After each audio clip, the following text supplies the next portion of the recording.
Welcome to the Regular Joe's podcast. I'm Dave Pisani. I'm Barry Kay. And I'm Todd Pleasant. We have another one of our different shows for you. Since we're on video, we're doing...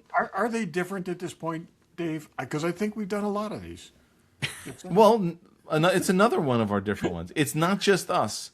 We're interviewing people. We're having guests on. It's fun. And I do need something to say in the awkward transition from Welcome to the Regular Joe's podcast to what we do. Okay. 615 episodes, and I still never know how to do that. Last week we talked about the weather. So yeah, this is better than the weather, although This is better than the weather. Talking about what we're talking about is not riveting for anybody. So moving on. Yeah, we've had in recent months we've had a renewed focus on collecting, and this plays right into that very, very well. Yes, so we are going to talk to two people who knew Bob Burns. A couple months ago, we talked about Bob Burns, who unfortunately passed away at 90, a good run. He's the ultimate collector. He's the hero of special effects makeup. You'll hear all about him as we're talking to Tom Spina, good friend of the show. Tom Spina Designs, as you know, Regal Robot.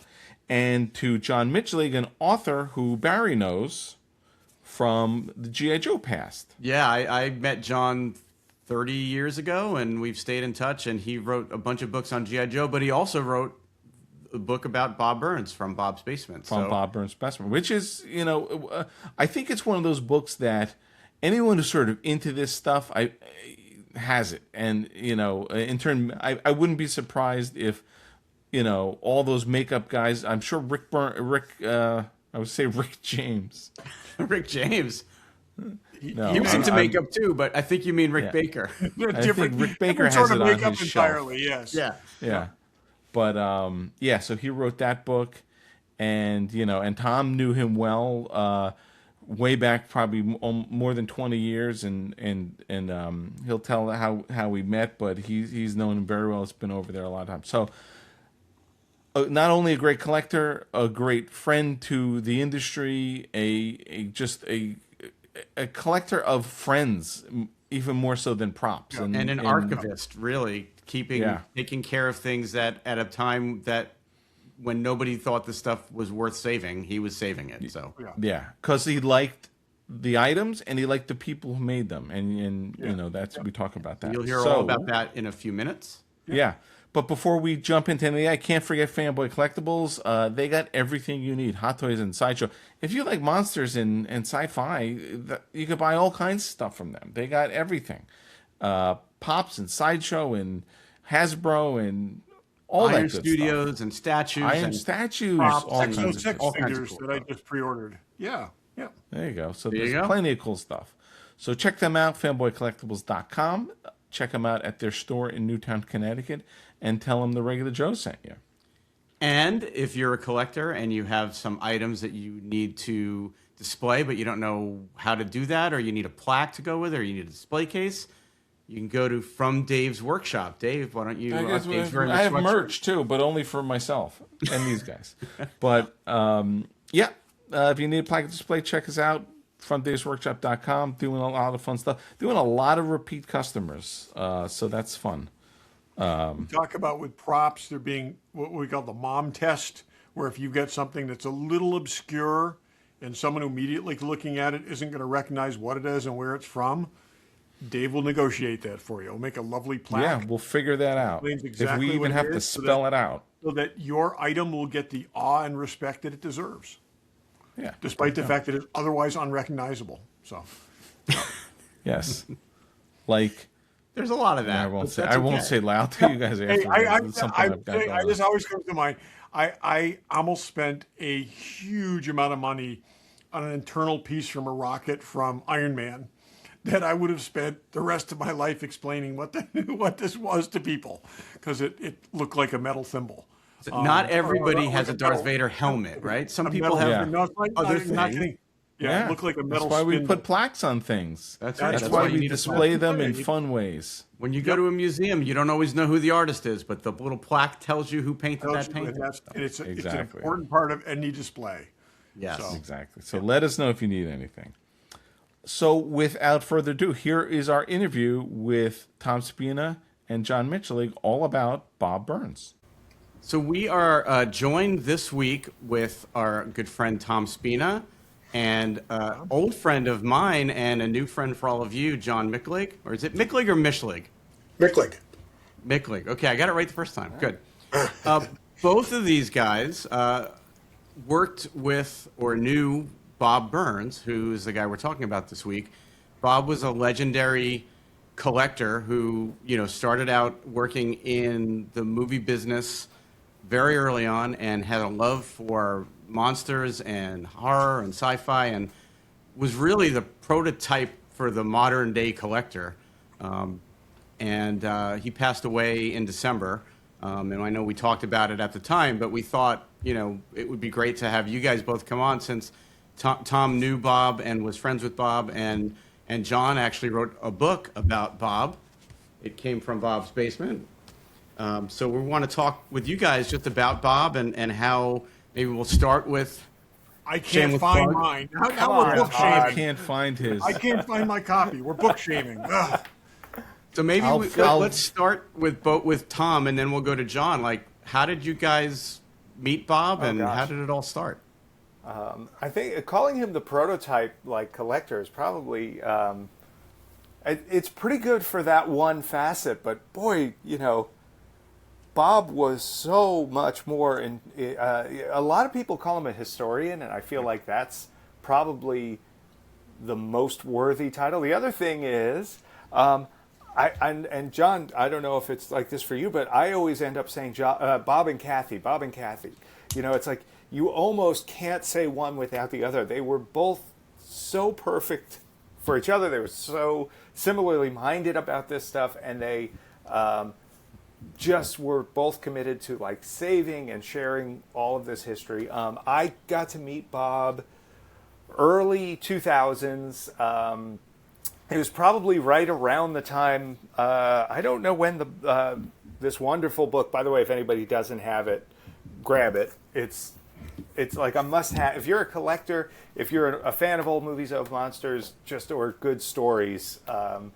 But the book had been out. I was doing panels for Star Wars Celebration about prop collecting and things like that. And we always knew that Bob had some of Rick's old stuff from Star Wars. And we thought, maybe we can get some photos from Bob or something. And then we, somebody had the book, and we, saw there was a couple of Star Wars aliens in there. There was 3 or 4 of them in a little lineup, and so reached out to Bob through his old My Cottage website, and sure enough, wrote me back Which is still right out. away. It's still out there, by the way. I was on it That's yesterday. great. That hasn't been updated, obviously, but it's a time capsule of what websites used to look like, which is actually kind of fun. Yeah. And that was the start of what became a very long friendship. If you're in, folks that have maybe seen me on the show before know that at the time I was mostly known for being a prop restoration artist and somebody who both sculpted and made monsters and creatures and stuff like that, but also restored old props. So for, I think, both Bob and myself, it was really nice to meet each other. And the thing that really, what's the line in the Muppet movie? Gonzo's got that song, I'm going to go back there someday, where it's like, there's not a word yet for old friends who've just met. That was Bob and Kathy. Anybody who was passionate about this stuff, you were welcomed with the biggest of bear hugs and brought into not just their home, but their lives. And they became your advocate, your support system, your connection machine, your, just your friend. I mean, it was amazing how quickly that happened with them. And we would talk. We emailed first, then we would talk on the phone, and then it was like, well, you got to come out here. And it was like, okay, and so the first time going to Bob's, it's like, it's hard to process. I'd be curious, John's kind of reaction. I mean, that's my kind of like how we connected. We can get further into it later, but John, how do you wind up connecting with him. And what was your first impression going there the first time? Well, so I'm a guy in Wisconsin. They're not making movies in Wisconsin. That's not a thing. But something had happened where I have the book right here. You guys probably have this too, right? The Girl in the Hairy Paw, right? Kong book. Yep. I was a Kong freak. I hadn't seen the movie till like my mid-teens, the original film, and so I'm flipping through this book, and in a tiny little footnote, I mean, you can't even see it. It says it's talking about the original armature and who's making the armature, and it says the original is owned by Clark Wilkinson of Baraboo, Wisconsin. What? I'm in Wisconsin, for Christ's sakes. So I find out who this guy is. There's no internet back then. You got to make phone calls and things like that. I get a hold of him. Very nice guy. He has a movie museum up in Baraboo. He's got a lot of good stuff, or had a lot of good stuff. Dracula's cape, a lot of great stuff. Wow. But I said, what year was this, would you say? What year? Oh my gosh. Probably 90. 90, all right. You wrote the book. The book came out in 2000, so. So, yeah. So maybe 90, 93, 4 in there somewhere. Okay. It'd be interesting to figure that out. So I get a hold of him on the phone. He's a nice guy. He says, "Oh yeah, I've got King Kong." I said, "Well, wow, that's a big deal." He goes, "Oh yeah, it is a big deal. It is a big deal. Can I see a picture of it?" He goes, "Yeah, we'll send you a picture. We'll send you a picture." So it's just funny how in those days you got to wait 4, 5, 6 days for mail, and the mail comes. I still remember getting it, opening it up, sliding it out, and that's Mighty Joe Young. That's not King Kong. I knew it right. So then I'm wondering, I asked my fiance at the time, wife now, I said, do I tell him this, or he's a nice person? Oh my goodness. And somehow I tripped upon the fact that there's this guy named Bob Burns who actually has the armature. So it's kind of funny that the first book I published was about a fully articulated man of action. And now this articulated gorilla is getting me involved in this new thing. So I tracked down this guy, Bob Burns, and it turns out I kind of know him from being a kid watching him on when he was the gorilla on the Saturday show. He never saw his face, but hey, he was in there. So I just cold call him, and you probably experienced this same thing. I'm trying to be very polite. I'm trying to be short and not. And he's just, and where do you live? How long have you lived there? What's your parents' names? That's great. All of a sudden we're chatting about all the and giant King Kong fan. Obviously, he goes, "Yes, I've got King Kong right here. He's in fact, I'm touching him now." He said, I said, "Oh my goodness." So he goes, "Well, you're in Wisconsin, Midwest. Well, when you get out here, you gotta come over. You gotta see him." And that was just beyond my thought at that point. But eventually I did. Got on an airplane, flew over there. Just Bob said, "Come over." I know nobody else out there. And so Bob and Kathy, they take me in, and I got a nearby hotel. And that you've been there, so the basement isn't a real basement, but it's kind of right. It's subterranean in a way. Yeah. And so here I am, a guy, one step down, Yeah. So here I am, a guy coming from the Midwest where they're not really making a lot of movies. They made the giant spider invasion in Wausau, Wisconsin, but and suddenly he walks me into, and you experience this. You walk into a room and all of it is there in front of you. Yeah. And nobody's holding you back. I'm looking at something very closely, and Bob said, Do you want to touch it? And I said, I can touch it? Yeah, you can touch it. Just don't tip it over. Yeah. Okay. Right. Ooh, Yeah. My gosh. Oh, pick it up. That was a big thing. Yeah. And then I sat in the time machine. And then finally I met and posed next to King Kong himself. I still can't believe that happened. Amazing. And he and Kathy could not have been more welcoming and cordial about the whole thing. And they started telling me these stories, one after the other, after the other, after the other. And I said, my God, yeah. Bob, are you writing this down? He goes, no, Right. I said, Bob, I'm writing it down. Because this is fascinating stuff. This is the people he would bump into or have encounters with, or and the little things that he found important to take with him that nobody did at the time, but of course now it's amazing to be able to sit in the time machine and all those sorts of like, for folks that don't know, he was like the Forrest Gump of the movie effects world, like just had all of these run-ins and interactions with all of these incredible artists. And it's when you start to get to know them, especially if you're an FX artist, you start to understand why these people gravitated towards him and how he had all these encounters, because there was no better supportive family than Bob and Kathy for people in the effects industry. And that goes back to, the late 60s all the way through. I mean, as recently as 10 years ago, they're still bringing people under their wing. And they were, you would go and you'd hear them talking about people. And it's like, like somebody who's like just recently been on Face Off. And they're like, oh, he's really great. Did you see that thing he made? And it's like, how do you even know this?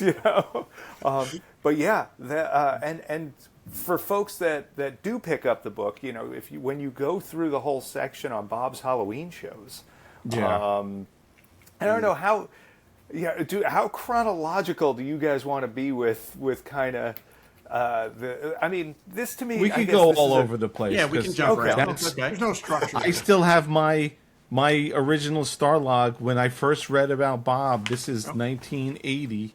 Yeah. And this was when they talked about the alien thing. This is the original copy. Yeah. That's yeah. It's so that's how funny long because you I've go been back a like fan. pre-internet and like movie prop collectors. Bob is like a friendly Kaiser Soze, like he's like this myth. Everybody knows about him. Everybody's heard of him, and they all know he's got something. Oh, he's got the original wolf. Oh, that guy's got Muffet. That's the guy who's got King Kong, But until you got to a certain circle, it was like you just kind of knew of him. You just heard about him, and then as soon as you click, then all of a sudden it was like, friends of Bob. You were, if you had been there, if you had known them, if you were friends of theirs, you were in, and I remember the first year. So Elliot, who does Monsterpalooza, he had one out in New York. In New Jersey. It was like a sub show of another show the first time he did it.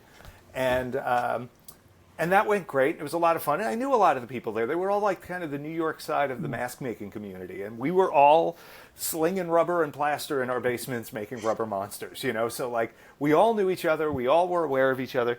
And then the next year he did the show out in Burbank, right across from the airport at the Marriott. And it was filled with all of these now, in my mind, like the real effects guys, and it was all these people who, a lot of them I knew names, some of them I didn't even know, because sometimes you'd only hear about head of department and things like that. But I'm a little intimidated going in, and I start meeting people, and they're like, oh, what do you do? And I'm like, oh, I restore props. I fixed up the wolf for Bob last year. That was you, and all of a sudden that was the calling card, and you would mention that to people, and you were just in, and then it was like, oh, come on, we're gonna go get dinner. You gotta come out with us. It was like, and it really, it was the tentacles, positive tentacles of Bob and Kathy and everything that they did, and that they spread. Along those same lines, when the Peter Jackson Kong film was in production, I'm a giant Kong nerd, and somehow he got wind of that. Maybe it was Bob. I don't know. So I was writing stuff for the website leading up to the film, and I had never really spoken to him or anything, just letters and things. And I get a phone call one day, and it's Peter Jackson, and he says, "So you're going to be at the premiere?" I said, no, the premiere's in New York. I live in Wisconsin. He goes, well, you know, they got Right. airplanes and stuff. I said, wow. He goes, no, we'll get you there. We'll get you there. Wisconsin. Don't worry about it. I said, oh, all right. I'm going. What the heck? I'm going. So flew, got in a hotel. I'd never really been in that, where the theater district where all this is. So I don't know if, I wish I could remember the name of the theater, but first of all, I'm excited just to see the King Kong movie. Hey, I'm a King Kong nerd. And you walk into this theater, and it's a bowl, and guy from Wisconsin looking down, and every face is someone famous. It's just, oh, there's a famous, and I'm just trying to be cool. Don't act like a Midwesterner in New York. So I go to the front where my area is that I'm sitting, and I sit down in the front, and I'm kind of looking around, and all of a sudden I hear a guy up in the expensive area going, "Hey, John Michlig!" He's yelling in these, all these famous people are hearing my name, and he turns to the person next to him. "That's John Michlig right down there." Wow! Wait till I tell you who he's sitting next to. So you, John, come up here, get up here. So I go up. He's got Kong on his lap, And Peter Jackson's a big Kong nerd too, so he made sure that he brought it and everything like that. And I get up there, and he says, "George, this is John." And it was George Lucas sitting next to him. And George goes, "Oh, very nice to meet you finally, John." He was playing along. He laughed a bit, and I said, "Geez, Bob, you brought King Kong." He said, "Well, yeah, it's this movie I brought. Peter asked me to bring him. I brought him. He's great." So eventually, he goes down to the side where they're going to take pictures with everybody and the Kong and everything like that. And he waves me down, and so I go down there, and I met another famous person. He only had a TV show at that time. He was not the president of the United States. Oh, dear. But I looked up at the area where I came in. Ooh. And, oh, there it is. Oh, I know that guy. I've read New York Magazine, the funny stories about him and everything. Yeah, okay. And I just, keep talking because I'm talking to people who are way too famous for me to talk to. And we're talking, we're chatting. And suddenly, a forearm. Because Peter Jackson's talking to me, I'm talking to Peter Jackson, there's King Kong. Suddenly a forearm kind of shoves me aside and introduces himself. "Hi, it's going to be a great monster, Kong, King Kong. Yeah, we're here to see him. It's good." It was our current president. He was at the thing. And He wants to be the star of the show all the time. Yeah, and Peter Jackson said, "Well, John, come back." I said, No. And I kind of went off to the side. So it was quite a night, to say the least. Wow. But Bob was, and Bob made it that much more special for That's you. it, Bob. Bob's making it but special. Bob looks at a guy in a theater full of famous people, and he made me feel like I was, You were his friend. at that level. And great. even thinking about it, I'm getting a little choked up because Oh, man. I was intimidated for a bit until Bob said, "Hey, John's here." It's this is nowhere near that level, but I remember Kathy. So we were doing some creature sculpture work, like prototyping for Sideshow collectibles at the time, and I felt like a little like a nobody. This was, Sideshow's a really big company, and even at the time they had this huge, amazing offices and all of that. And I'm going down for a meeting there, and it's with the hopes of sealing the deal to prototype a couple of things, and it was going to be a good job for us, but it wasn't crazy. And I stopped by Bob and Kathy's on the way, and we had maybe a couple hour visit. Maybe we went to lunch or something like that. And before I leave, Kathy sensed I was a little nervous going in, and she's like, "Don't you be nervous. Don't you let them take advantage of you. They got money. I know they got money. You asking for more money? How much are you asking for? Ask for more than that. That's not enough." And she went full mama bear, and it was what I needed at the time. And I went in with my head held a little bit higher, just feeling her wind at my back, and that was, I think, they were that for a lot of people, and yeah, you hear, I'm sure you've got the stories. I know. Yeah, there was your book, and then was it Tom Weaver that wrote the Monster Kid Memories with him? Tom Weaver, right. That was after. But he talks about Rick Baker being a kid and not being able to get in to see the makeup union people and stuff, and Bob doing his well, we'll show them kind of thing that he always did, and like you just kind of have to wonder, like, oh, okay, like how many people did he do that for? How many introductions did he make? How many movies got made, effects got done, characters created that would have never happened if not for Bob and Kathy? Like you watch the interview with him, and you think at one point he's name dropping, and then you realize he's talking about his family. Yes. Okay? Yeah. He is the nexus that all of that, connecting all the Dennis Muren and Rick Baker and all these other people. And he's that connecting point, and that's just incredible. It's really true. And anybody else to tell the stories he tells would seem like a fabulist. Yeah. You would be like, oh, this guy's just completely full of crap. There's no way any of this happened. And it's like, no, with Bob, like all of this happened. And when I was restoring the wolf, the American Werewolf, Bob called me up. I'll try and do the short version of the story. But Bob calls me up at one point and he says, "Help! It's Oscar." And I'm like, "What? What happened? Who's Oscar?" He's like, "Oh, that's why I call the wolf, because Rick won the Oscar for it." I'm like, "Oh, all right. Well, what's wrong?" It's like, "Oscar's face is on the floor. You got to help." And so he sends me some pictures of it, and the wolf had deteriorated and his face really shattered up at one point. And I don't know whether, I've heard stories like that someone was there with their kid and the kid tried to open the mouth or something, and it was just, but Bob kind of thought it just fell apart one day, and I, even after I heard that story, I'm like, I can't do that to him, I can't say anything. But, so I went out and spent a week at Bob's house fixing the American Werewolf, and, I'm relatively nobody. I don't know Rick at that point. I feel like I'm doing surgery on someone else's kid. In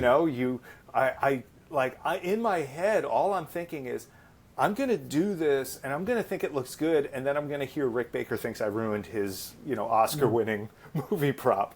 And while I'm working, Bob comes up to me, and maybe this is the one instance where he wasn't as supportive as he thought he was, because he comes up behind me while I'm working on this thing, hands on it, and he's like, "Oh, it's looking so good. We'll show that, Rick Baker." And I'm like, "Oh no, why did you say that?" It's the worst thing you could have said. And I'm like, "What the heck? What do you mean?" He's like, "Oh, Rick told me throw it out." It's like, "What?" He's, "Yeah, I showed him, and I said, Rick, something happened with Oscar." And Rick said, "Throw it out, it can't be fixed." And I said, "Oh, I'll show you. My friend Tom's going to fix it." And I'm like, no you pressure. Didn't say that to idol of idols, Rick Baker, who I worshipped since before I knew who he was. And so, luckily the restoration went really well. And in my head, I'm thinking the whole time, I'm like, okay, I know and love Bob for maybe 5 or 6 years at this point. I've been over there a bunch of times. I've, talked with him for hours and hours on the phone, email countless times. In my head, there's still a chance that he's still somewhat full of crap, and I get, within, I don't know, it's not long after I get back from that trip, I get an email, and it just says, "From Rick Baker." And I'm like, oh crap, here it is. And I very trepidatiously clicked the button, looked through the fingers at it. And in the email, among some very, very nice things he said, he said, I told Bob to throw it away. Thanks for proving me wrong. Thanks for doing the impossible. And I was just like, Nice. he really said that? So I was like, thanks very much. Also, next time, don't throw anything out. We can fix stuff. Well, that story, though, makes me think, because based on the interviews I've seen, reading the book, hearing the stories, it does seem like it was not a typical collection where you had to keep your hands in your pockets and everything was behind glass. Like, it looked like it was all out, and so there's a positive to that and a negative, right? Probably not being cared for as well as maybe it could have been, but at the same time, like, everybody was sharing that it, got like, inside to the a inner big sanctum, extent. got to look Yeah. at it and touch it and feel it. And He mentioned in the interview how at one point he just had to accept that the things were deteriorating, and that he couldn't put every mask in a vacuum sealed Right. receptacle, Yeah. and that he just had to accept that. And in some ways it's sad, but on the other thing is, it's so many more people saw these things than if they had just gone into one private collection, and somebody had kept them in hermetically sealed in a cabinet. So. Yeah, true. Before we go too far, John, so we were this is what's great. We sort of go on tangents because there's great stories, but you met Bob and you loved Kong, and where'd the book come from? How did that happen? Well, I think any of you who have spent time with Bob Burns and Kathy may have gotten the idea that they can spin a tale. They've got a lot of background on these things and the thing that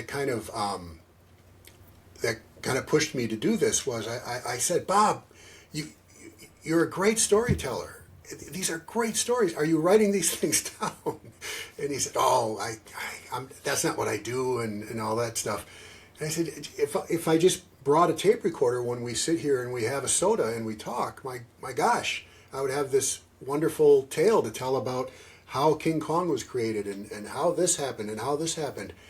And he wasn't very impressed with himself. We all know that. But then one day we were chatting. It was on that, I think, the very first visit I had there, and I said, Bob, we gotta write this down, and not because you're bragging or anything like that. And I played this game with him. I said, you owe it to people. You owe them these stories, because if the stories don't get put down on paper, they're gone. And Thank goodness you did it. Well, I mean, if you didn't twist his arm, he wasn't doing it. Oh, and another thing I played was the Paul Blaisdell card. Paul Blaisdell, as you probably know, was a friend. Both husbands and wives were friends, and he worked with Paul Blaisdell on some projects and films and things. Paul Blaisdell had a very remote sort of house. We call it a mansion. I guess it was a mansion. Very, very unique. If you look it up, they got pictures of it now. It's up there. But that he really looked up to Paul Blaisdell and really, really cherished the time that he spent working with him on different projects and films and things like that. And sometimes I would pull that out. I would say, no one's going to know who he is if we don't tell your story and how it intertwines with his. And he said, well, if it gets Paul's name out there and people become aware of him, I guess They made can't some play bunch the of I'll movies, make you more famous or something. That doesn't work. He doesn't care about that. But he did care that people didn't know Paul Blaisdell's name, and maybe they will after they read some of these anecdotes. It was a trick, and but it Bob worked. did more to put that name out than anybody. Yeah. It's like, where else do you read about Paul Blaisdell other than your book? Well, and when I said it, oh, go ahead, John. No, I was going to say that there are actually a couple books did follow that are about Paul Blaisdell, but I I feel to some extent maybe I helped that to happen because Absolutely. I never heard the name before Bob told me the name. And I'm a nerd. I'm reading Starlog every month and everything. And so I guess I sort of had to trick him into participating by saying, hey, look, sure, we're going to tell your story, but Paul Blaisdell will also be talked about in this as well. He goes, well, all right, I got to shine a light on him. Let's do it. And it worked. Well, and I was just going to say, you know, I went back through your book, John, and I was you know, amazed by some of the things that I didn't know. But one of the things that really caught me, and this is one of the reasons, Tom, where I referred to Bob as sort of the prototypical collector, because there's a story right in the beginning of the book where when he was a little kid, his grandfather took him to buy a wooden Superman doll in like the late 30s. And they noticed that there were two different versions with the different Superman logos, and his grandfather bought both of them because they needed one of each version, like a variation in 1939 on a wooden Right. Superman doll. Like, that's insane. And that seemed to be that he had that in him from such an early age. That is an inciting incident right there. That's like the supervillain's accident right there. Totally. That little wooden Superman doll is considered by a lot of sources to be the first actual licensed action figure. Oh, wow. Yes. Yeah, it's incredibly rare if that's the one. It's made of wood, and again, it's very low detail. The arms and legs are flat with little, you know, but that's considered to be the first licensed action figure. And Bob, the first variation hunter. And Bob was Yeah. and he was going after the chase card version. Right. You know, it was like, yep, he was out there going for that. Bob, you know, was in this at such an early period in time where most people didn't see any value in these things. The studios certainly didn't. Other than the people that he became friendly with that were the craft people making this stuff, it was all going in dumpsters or whatever. But he saw the value in it early on, and they at would a time give it to him. That's what's crazy. Well, that's what I was going to say. At a time where people were just handing it over, and you know, you talked about the Halloween stuff, and it's well documented in interviews and in John's book. But like 20th Century Fox gave him all that stuff from Alien, like crazy. Like, and Rick there's pictures in Baker the book gave of him a ton of stuff. truckloads Yeah, being but the thing delivered is, to his house. Like, they needed a crane to get these things off the truck they gave him. It was bought and paid for in the production, and then there were costs to store it, maintain it, which were not part of the production. Okay, And So studios that's didn't always have what I read about archives these things. back then And this is- the way they yeah. do now. No, and that's the thing, and it's like these things were meant to be. I mean, Tom's business is because these things were meant to be ephemeral. And Tom you know, last changed for that. Take him out of the last- dumpster and fix him. That's right. But that was meant to last for a moment, and again, these were almost, you know, it was a cost liability trying to maintain these things. So Is there I think for people who put the time and effort in creating them, handing them off to someone who's going to love them and care for them must have been the best of all possible worlds. And especially when it's someone who you feel helped you along the way and helped get you where you are. It's a nice, like, it's such a little thing for you to pay back. Like, oh, I'll take a couple of the gremlins I made, you know, if you're Consuelos, and give them a few gremlin things or something like that. And then when you go to the museum where King Kong is in the time machine and all this other amazing stuff, there's one of your pieces. Like, that's an honor to have something in there. I made him a couple of things. We made him some, you know, I did a Lon Chaney mummy mask for him. I did my David Naughton head that I had sculpted, a little rubber mask, and some other stuff. And it was just, you know, you gave it to him just to be nice because it was Bob and you thought he'd appreciate it, especially the Chaney mummy. I feel like that's one of his faves. But and not mine, but I mean Chaney as the mummy. But to go there later and see your mask on a shelf next to, you know, the mummy mask that Jack Pierce had made, you know, and it's just like 6 feet away from it. You're like, this doesn't compute. This is amazing, you know. It's interesting. We're going to link this video. It's old. It's from 25 years ago, but it's certainly, you'll see a lot of it in John's book. But this YouTube video is basically Bob walking through his collection. And, you know, the thing that's interesting about it, while there's like, oh, there's a Forbidden Planet blaster, and this is, you know, there's just, but he always mentions everybody's names. He's more excited that Chris Wallace made these gremlins than the fact that he has gremlins from a important movie. Right. Or that Rick Baker, his friend, gave him stuff. Yeah. As opposed to, he never mentions, oh, and the Oscar-winning such and such. Right. But it's more about, my friends made this and gave it to me. And that's what he was so excited about. Well, and you guys tell me if you agree, but just from everything I've seen and the interviews I've watched, he never seemed to assign value, like dollar signs, to any of it either. Like, a lot of it's worth an awful lot of money, but he wasn't thinking of it in the terms of, this is a $500,000 thing. It was, my friend gave me this, and it's from this movie that I love. Yeah. So much about collecting today is focused on, oh, this item went for this much money in an auction. Right. And it didn't I seem think- like that's yeah. what motivated him. It almost seemed at like all. they had a distaste for that as the auction stuff really came, you Yeah, know, to I could see that. dominate the hobby.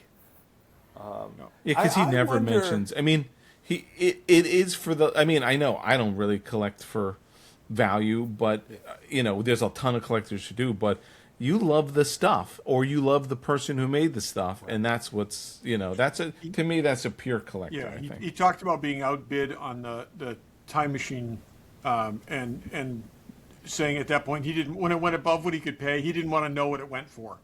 And it was just, you know.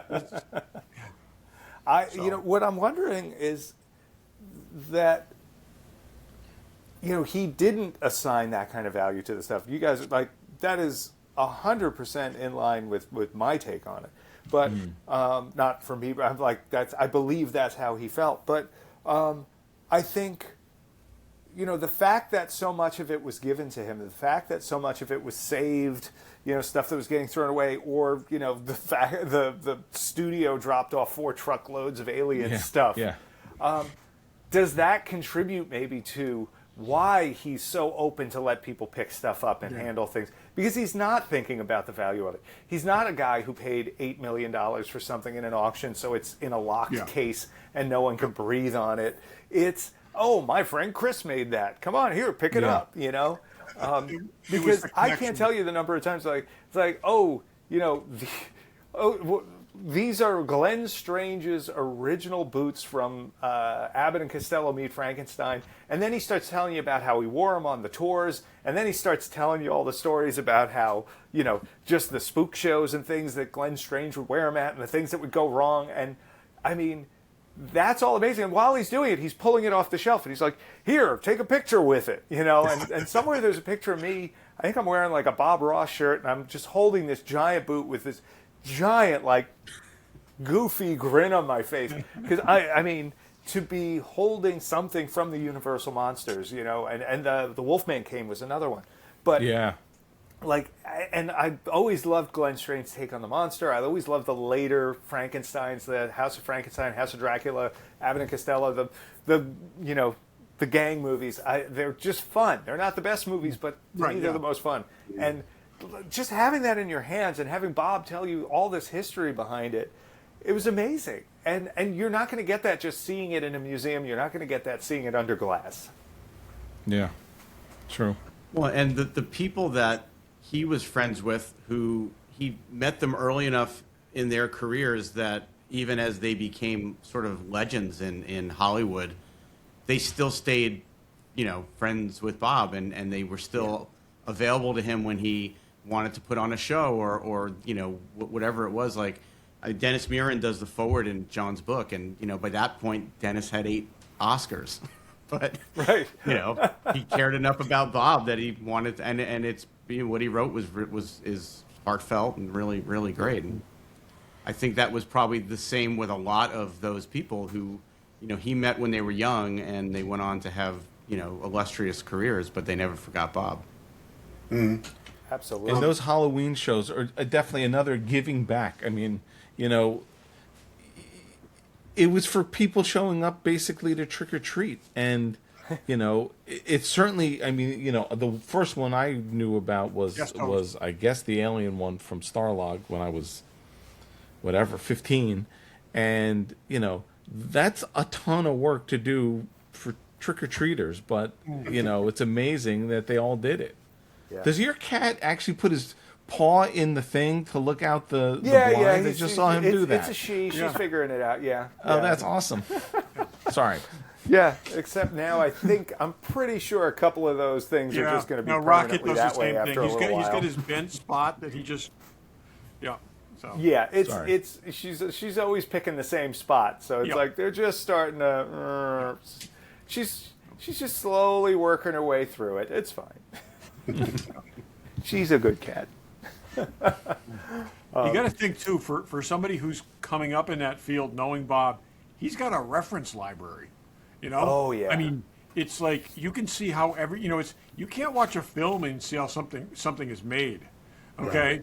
But when you can look inside it and hold it and I mean, that must have been when you were restoring the wolf. That must have been incredible insight for you to get get your hands on that. Yeah, and especially it's even easier when the face is on the floor because you can see underneath it easier. I don't recommend it, but it was easier. Yeah, But at least starting there maybe was less intimidating for you because there was not much you could do to make it worse. Yeah. I often refer back Brandon over at Prop Store of London now. At the time, young collector like myself, even younger because he was like a kid when he started collecting. But one of the first things I restored for someone other than myself, I had done some repair work on some of my own things. But one of the first things I restored, it was these Ugnaughts from Empire Strikes Back, and I'm like, Brandon, I don't want to ruin them, but these things were destroyed already. He's like, Tom, they're already ruined. They're like garbage. It's like if you screw it up, it doesn't matter. They're already garbage. And it's like, I mean, this wasn't that, but it was. Yeah, maybe it does help a little bit that it was pretty bad because you can kind of go like, all right, I can definitely make it better than this. So other than the wolf, what other things did you restore for Bob or did you work on that were in his collection? So while we were there working on the wolf, we pulled out a bunch of pieces and just did little sealing, little touch-ups, and pulling things together that had fallen apart. I remember he had like a gremlin skeleton that was some pieces had broken off. We put that back together. Some of the face castings from American Werewolf needed some little repairs. Because he had various just makeup appliances laying around and things like that. Pardon me. Over the years, we did some bigger stuff.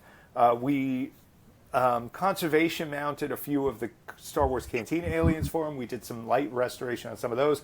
We did a pretty major restoration / conservation on the Jack puppet from American Werewolf, which also took some pretty bad damage. It must have fallen or something at some point. He was a rotting zombie, so that happens. Yeah, exactly. Yeah. Would you mind? The man's a Pretty friend. inevitable. But I gave him a piece of toast. He was happy. Yeah. But the big one really after that, the one that really just sticks out of my mind was Muftak from Star Wars, the big furry cantina alien. That one. Bob and Kathy actually packed up. Brandon helped us out. He helped them pack it up and shipped it to me in New York, and we had it in our studio for about 3 or 4 weeks. And it's on the Tom Spina Designs website. If you go to tomspinadesigns.com, just search Muftak or Star Wars, you'll find it. There's photos of us, myself included, hand shampooing this 1977 Star Wars Cantina alien. No one can say they got to do that. And we conserved that piece literally inside and out. All of the foam inside was on the verge of starting to rot away, and we did things to help stabilize that. We conservation mounted it onto a form so that everything was supported better. We fixed up the little latex snout that he's got. We fixed up the latex hands. We cleaned him top to bottom. And when he left, he was probably one of the more dramatic kind of before and afters. Even though it wasn't crazy restoration work, it was more conservative. But that felt really, really good to do. I have a great picture. Kathy sent me when he got dropped off a picture of like her smiling kind of next to him and pointing at him. And then the next time I came out, it's like I had seen him there for years. He was on a hat stand, not well supported and just drooping over time. He was just going to crumble to a pile. And to see him now, just properly on a form and looking so good, and Bob and Kathy so happy about it, like, oh, that just felt so nice. John, that reminds me, John, so in the book, obviously, there's a ton of great pictures along with all the stories. How was that process? I mean, we've seen the pictures, but if you look at the video, there was a lot in that basement that was sort of all over the place. How did you take stuff to a studio? How did that whole thing work? Well, this was one of those lucky problems you have where, because you have to pay a photographer for his time and his travel and everything to get there, you've got to do reconnaissance. So I had to visit Bob's basement over and over and over again. Darn it. Yeah. And you have to have a plan, and anybody who's met Bob and Kathy both know that they will sometimes, in the name of not appearing to be self-involved and everything like that, they'll downplay things. Here's an interesting thing, this is an interesting thing, this is an interesting thing, and suddenly you get to the fourth thing and it's the King Kong armature, and they wouldn't really.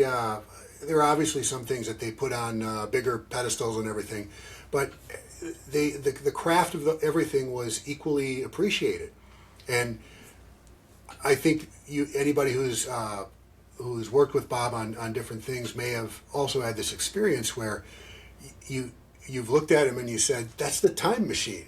He goes, "Yeah, that's the time machine. Now let me show you the boots from the third Frankenstein movie." He put everything on level. It's up there. Everything's on level ground up here, because he respected so much the people who made them and how they made them look. It wasn't just people making the physical things, but also he would talk about how the camera work and everything made that look even more real than you holding it in your lap in my basement right now. And boy, that cinematographer, he was great, and he knew what he was doing and all that kind of stuff. So while I thought I knew a little bit of nerd stuff because I read Starlog and all that kind of thing, here's somebody telling me right at ground level, here's what it looks like in real life. And guess what? You've got to be a good cameraman, a good director, a good lighting person to make this thing look as good as you remember seeing it in the film. That was a thing I learned as well. As impressive as things are in person, he always said they made it look that much better because of the skills they had in the surrounding materials. He worked on some Roger Corman movies, so he knew what not to do. There you go. I was going to say, he was very honest too about talking about some of the other people he had worked with that kind of cut the corners and everything like that. He had fun anecdotes about those. But yeah, we all read Starlog and we're nerds and we're reading about how they made the Incredible Melting Man. That's the very first thing I remember on Starlog. I'm standing in the drugstore in Wausau, Wisconsin, and oh my gosh, there's a guy in the middle of a bunch of melted heads. Yes, I'm taking that home. And that's, kind of where I got started. And now suddenly you wait long enough and here you are looking at some of those actual masks, and he's introducing you to Rick Baker. Oh my goodness. That was quite a journey. In fact, Rick Baker had I forgot what the event was, but I was actually at his what would we call it? His makeup factory, or at the basement. He had a name for like where. Oh, I don't know where it was. It was so long ago. It seems like a dream. It was that long ago. That he then had a gathering that evening, and there's famous people there. But we don't have iPhones back then, so I can't snap. Look at that famous person. Look at that famous person. So, and I didn't even write down their names or anything. I was just so trying to be, level. The Midwest guy's trying to be level. But he's, you're a friend of Bob's. Come on over. Said, oh, thanks. Right. Wow. And thanks, Bob. And then I actually did work with Rick as a result of my work with Bob when he was doing biography, and the publisher wanted me to write the biography based on his journals and notes and things. And again, this was the old days of real publishing where they pay you in advance and everything. And I wrote it, and then suddenly they decided they'd rather put it in autobiographical form, and that got published instead. So still, the fact that I was able to have conversations with him and things like that, that was well worth it right there. Oh, yeah. Yeah, for sure. I think he ducked out of your question. Yeah, I was just going to say back to Dave's question, because I am interested too. Like, what was the how you process photographed of all the photographing stuff? everything? How did that? Oh, I'm sorry, I did go astray. No, that's the way talk with Bob always was too, though. You'd start talking about one thing, you get 10 other stories, and then you're somewhere totally different. Well, I actually, and again, I don't know if it could be done nowadays. The publisher saw that this was going to be a very visual thing, and we went back and forth about what could the budget be for that sort of thing, because the photography is gonna do it for this. It's not gonna be me snapping pictures, and we budgeted so that I could fly a photographer with me, or hire a photographer locally. I'm trying to remember which way I went with that. No, he was actually a guy regional here, and we went out and took care of business. And he did, obviously. I mean, I'm not tooting my own horn when I'm saying he did great work. No, he did a great job. This is really. But was it shot in the house, or was it? Because they're all sort of independent, or. We were able to shoot in the house. The space was good, and the reason that you got so much like cut out on white. Let me like this. It's cut out on the white. Yeah. If you visited Bob's basement, you know that there's a lot of just normal stuff around. So you have to take it out of the normalcy of the thing so that you can observe the actual item. And that was also the publisher made that suggestion too, that make that stuff pop out. Let's put that makes sense at the forefront. It's the layouts in the book are just great too. It's just it just grabs you and pulls you in, and it's what's interesting to me was you read this book and you see so many pictures of things from his collection, and you think you probably have an idea of what maybe the collection is like. And then you get there and mean, you guys probably did like 2%, 5% of the collection is in the book? That was the other painful aspect of this. You can't get it all. You're not going to get it all. And so that was when you're sitting down with Bob Burns and you're going to say, well, this or that. And anybody who's met Bob knows that he's not just, he doesn't appreciate things just because that film grossed so much money or anything like that. It's because, well, my very good friend was involved with that. Or I remember visiting the studio when they decided to do this. And that's why photo with narrative makes it work, because what my hope was, people could look at these things and they might appreciate just the visual impact of it, but then here's a guy who has anecdotes about them or can tell you a little bit about the person who did that and how they got involved to begin with, and that's what made it fun. He always found a way to give people the credit they needed to have, and that didn't exist before people like Bob. These were nameless people in the background doing this, and Bob's the one. Hey, Rick Baker, and he's just going on and on and on about these people who aren't on the screen. And you can have two very different experiences with the book, because you can flip through it and just look at the pictures and they're awesome. But the stories, in a lot of cases, do tie in with the pictures, but in other cases, there's stories in the book just about Bob's experiences that, I came away after rereading the book with a new appreciation for everything that Bob did, like outside of his collecting. Like, oh yeah, he really, he in the business, he didn't reach huge heights in the Hollywood business, but he got to do the things he loved to do, and do them in a big way. And the people that he met, like, how many people can say they were on a set and met Ed Wood? Like, not too many.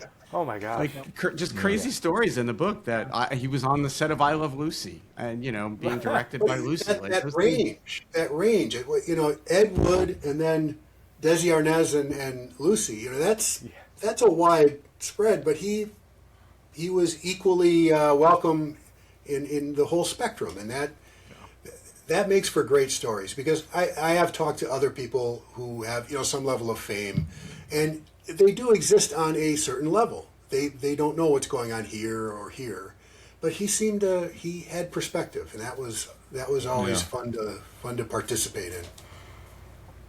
Tom, going through all the trips and stuff, is there, I'm sure every time you went, you probably saw something like, I didn't see that land. Is there anything that was you're that like, always here?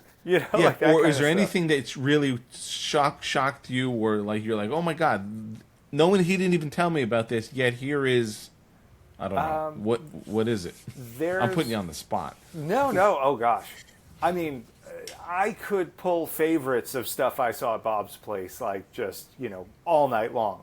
But yeah, I'm sure. One of the ones that I think is exactly what you're talking about, it was way in the back. So you would come in and you went through the sliding glass door, and if you turned to the right, that was kind of the longer path. You went to the left, you went into the little mask room up a couple of steps. But so you went down this long path, and at the very end, so it's one of the last things I'm seeing on this first long pass, and it is a waist-high cabinet that's got a little angled glass top, and under it, I'm actually going to give you two in the same cabinet. Nice. So the first thing is in the cabinet, and it's among a bunch of stuff from Major Mars, little miniatures and things like that, and a bunch of Wah-Ming Chang stop-motion things, if I'm remembering right. There's a pair of shiny gold feet, and what they are is C-3PO's feet from when they did the Chinese theater handprints. And footprints, because the real feet for the first movie had no bottoms. So they sent a pair of them to Rick Baker, and he made bottoms for them, and that's what they used at the Chinese theater ceremony, and those are just sitting there in Bob's case, and it's just like, and not to that feels pretty basic to go Star Wars, but it felt so out of place among all this other stuff and so random.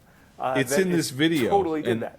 That we're going to link. They do show those. Yeah. And then the other thing is under that cabinet, which you could totally miss because it's kind of dark. It's the last stage in the changing scene from the American Werewolf, where the wolf's body is kind of like laying on the ground and just sort of writhing a little bit. It's that last shot, and it's the one Tom Hester, I think, fabricated for the movie. And it's, you never even really get a look at it in the movie, but not a good look. But like I think I was there once or twice before I even knew that was down there. And I remember looking, I'm like, was this always here? Like, is that what I think it is? Like, oh my God, So yeah, there was plenty like that. I think every time we went, we found something new. I remember, about you, John? I stumbled upon Darth Vader's hand. Oh. And I looked at it, and again, it's not like it's in some big lit box or anything. It's just over here, sitting nice on. That's Vader's hand. And I'm going, oh my gosh, it's a hand, and it's got the saber in the hand. I go, is that Darth Vader's hand? Oh, yeah, that's Darth Vader's hand. Yeah. And then he moved me on to the next thing. Is that from Jedi when he gets it cut off? Is it the cut off hand? Yes. Yeah, it's the one that falls on the ground and zoom into it, and it's just sitting on his shelf there. And can I touch it? Yeah, sure. I touched it and everything. And again, I've got a picture of that hand sitting in a pie plate for some reason. Just like. Is it a pie plate from? Yeah, it's like the Ed Wood Flying Saucer. I was going to say plate. the Plan 9 from Outer Space pie plate. Yeah. That's a good one. While there was that level of informality, it was never where he was mistreating things. No. It was just that you're used to going to museums where things are behind walls and behind gaps in the floor or something. Now you're in someone's house and it's on an end table and it's just there and there's nothing between you and Darth Vader's hand except 2 feet of air. That was a strange feeling, because I've seen other you go to other exhibits and things and it's behind glass as some of it should be, of course. Yeah. But you know as well as I do, to be in the actual Bob's basement and it's all just right there within reach, and you've got to be careful. You got to watch what you're doing. Right. Oh, you could easily step on something real bad, Yeah, Without saying any names, some of us have been in someone else's basement, and it felt very similar to that. Well, you know what? But some of that is behind glass. Some of it is, but not all of it, and it was pretty awesome. So, Barry has gotten to go to the Lucasfilm archives, and I liken the prop side of the archives more so probably even before you were there when they started putting the plastic sheets up to protect them from dust and stuff. But like, there's an element of that feeling that was it's very similar to how it felt when you would go to Bob's. I had. Sorry, I'll let you go. No, but I was just reacting to that. I mean, I hate even saying one of the times I was at the Lucasfilm Archives because it just sounds so pretentious. But I was I was over where the models were, and I was looking at something, and I was backing up, and then I realized if I had taken like another step back, I would have bumped into something behind me. I understand that feeling of there's just stuff all around you, and you really have to be aware of your surroundings. Yeah, for sure. Rich Riley is a foam fabricator that works with us. He does styrofoam carving, and brilliant artist. He had never gotten to go see Bob. We were working on something. Basically, we had gotten to. He flew out with us. We went to. This is all in a weekend. We went to the Lucasfilm Archives. We went to, and we spent the better part of the day there. And that was just a fun tour day. It wasn't like we were working there. We then went to Rancho Obi-Wan that night, Steve Sansweet's insane collection. Sansweet's, yeah. Yeah. Remind me to tell you about which that. Which also feels a lot like Bob's, yeah. Then we went to Monsterpalooza the following day. And then that night, Kathy said, "Oh, you got to come back to the house." And so we went over to Bob's. And I just looked at Rich at the end of it, and he just looked glazed over. And I'm like, "Are you even able to process any of this anymore?" And he's like, "Nope, I filled up at the archives." And it's like, how do you can't absorb that much prop stuff. It was crazy. Like that with you, Tom. I understand that feeling. And I was still blown away. I was able to visit Steve Sansweet's. I don't know if he's still located in the same place, but all the archives that he has. It was for I forgot what magazine I was writing that for, but He's been there a while. Probably there. It was it was similar to the Bob Burns experience, where all this. It's one film, but it's not one film. It's a series of films. But again, everybody it's recognizes 6 to 9, depending on who you talk to. Yeah. Depending on who's. Yeah. Well, really 6 to 12, I guess, right? Well, anyway, it's 3 to 6 to 9, depending on who you talk to. There was one nice thing I remember. I know Bob and Steve had a lot of respect for each other, because I remember. I remember Bob talking about Steve at one point. I know Steve's talked about him. It is funny to me when those sort of worlds cross, like Dennis Muren doing the forward to your book. We're in touch with Dennis for some of the stuff we do, and I exchanged some emails with him after Bob's passing, and he just said this really, really like heartfelt, just had this really heartfelt response over it, and this we had found this great old picture of it was sort of a lineup, a black and white shot. They were doing the Dr. Jekyll and Mr. Hyde Halloween show, and it was Dennis, Kathy. It was Dennis, Bob. Bob, I think, is holding Kathy's severed head. And then John Berg is sitting there with his knees on top of the Frankenstein monster boots, like he's a small person. Oh, that's funny. I forget who the other person was with him, whether that was Tommy Sherman or one of the Skotex or something like that. But and Dennis just kind of says like, me and John are the only ones left from that picture, and it's just it sort of gets you. But he just reinforced that the whole idea that there was no one that supported FX people like Bob and Kathy, and to hear it from someone like that, and then to have seen it with my own eyes, I just can't. The extended family that is the friends and family of Bob is it's got to be massive, and it's hard to think that they're not there. I still feel like I could drive up that street, walk up that driveway, and go in that side door like always, and just get a big bear hug. It just feels like they're there, and I'm sure I'm not going to go back to that house, ever. I'm not going to go in and go inside and see it's empty or something like that, and have this feeling like that level of closure that they're really gone. But it's weird. In my mind, that basement will always be there. Those props will always be together, and Bob and Kathy will be sitting around with some drinks and snacks and a few people sitting in a circle listening to Bob spin yarns. Yep. That is probably a perfect place for us to end, because I don't think there's anything anybody else could say that would be better than that, Tom. Yeah, no, that's great. Thank you guys. and I think so much for joining us. Yeah, we could do this for 3 hours, because it sounds like he's got a lot of great stories. But that's really heartfelt and a wonderful place to end. Thanks. And how you're gonna think about him. Yeah. So both of you are active and doing things. Do either of you have anything you want to plug or mention or talk about before we wrap up?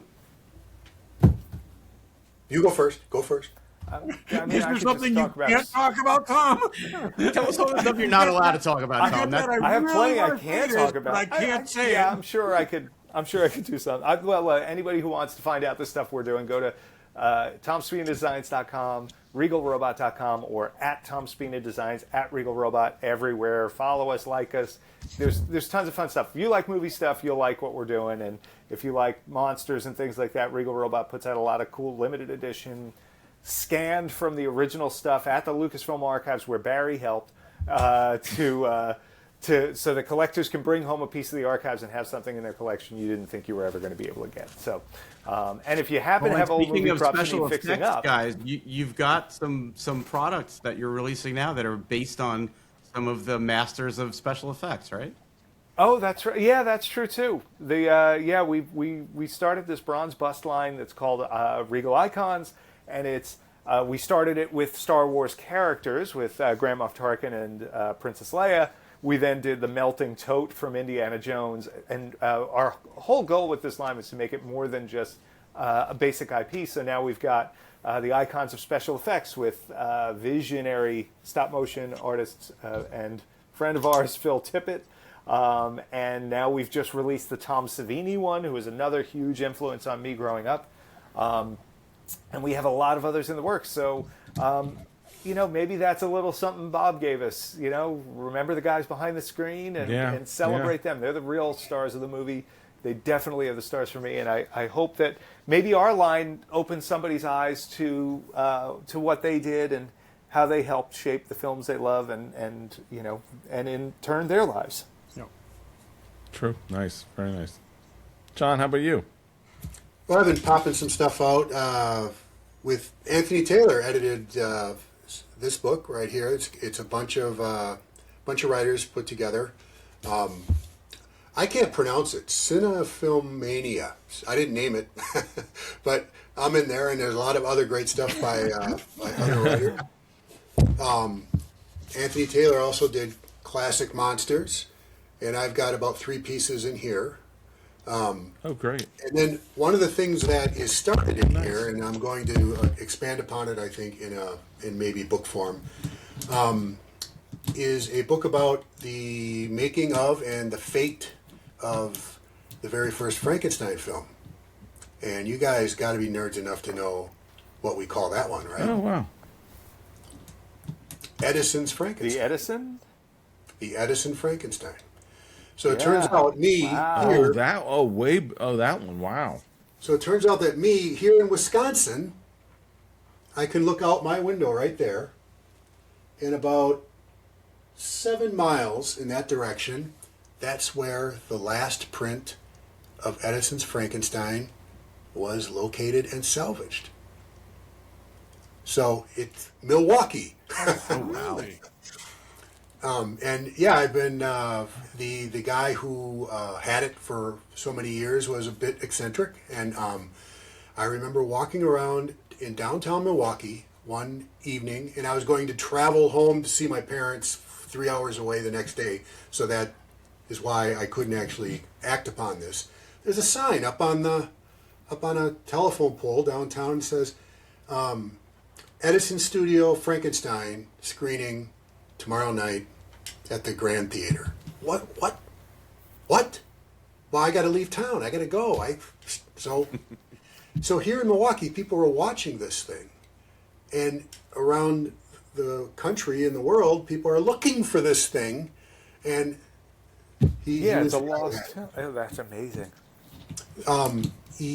What happened then is unfortunate. He That's crazy. passed away, fell on like a hallway floor in his house, and decomposed through the wood. In the basement of his house, guess what was in the basement of his house? Getting dripped on. Nope, missed it by this much. Oh, God. So Edison's Frankenstein is now something you can see on. It's in the archives, and it can be seen. So that's a thing I'm working on. Now It's with more it's a human long game. remains. I was just going to say. No, you got very lucky. Oh, You that's got very great. That's lucky. interesting. That's super interesting.